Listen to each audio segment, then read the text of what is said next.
Wow. What a difference a day makes, guys. I think you've been probably following this story about the National Guard troops, 25,000 of them deployed to D.C. To prevent possible insurrection, which I think anyone with a brain realizes was probably never happening. But, it's a Nancy Pelosi show. I guess they needed people to show up for Joe Biden. This is a good way to do it. But that being said, I'm reading about the way these troops were treated. And I think back to the way the troops were treated under my father and how he respected them. And honestly, how, most importantly, they respected him at some of the highest levels, in modern history in terms of a commander-in-chief. But, a day out, we find out that apparently I read that there was a Democratic congressperson or a congresswoman that saw the troops eating in one of the congressional buildings. They're there to apparently protect them, but they're serving their country. They're following orders. They're doing what they're told. And apparently this person didn't like that they were eating without their masks on. She felt threatened by that it was dangerous. Now, I don't know how you eat with a mask on. You take it off to eat.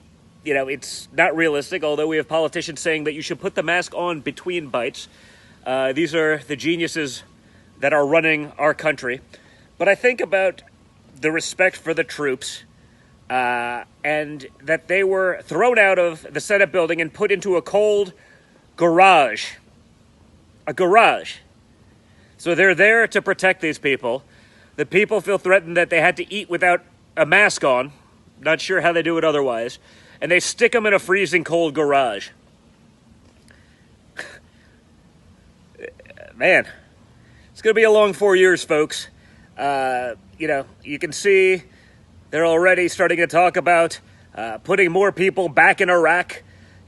Donald Trump had a lot of respect for the troops. He pulled us out of endless wars that our own generals couldn't tell us why we're actually in them. He spent money fixing the VA, the highest approval ratings in the VA's history, so that those who do serve our country and end up wounded or maimed are able to be taken care of properly. He rebuilt the military. Rather than letting it get dilapidated and starting new wars, he ended wars and rebuilt the military, so if we actually ever had to go to war, we were ready.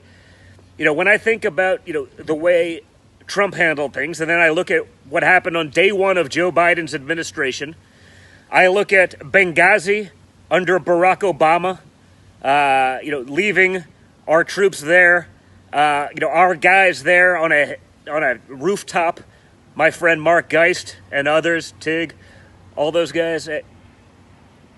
It's just sick.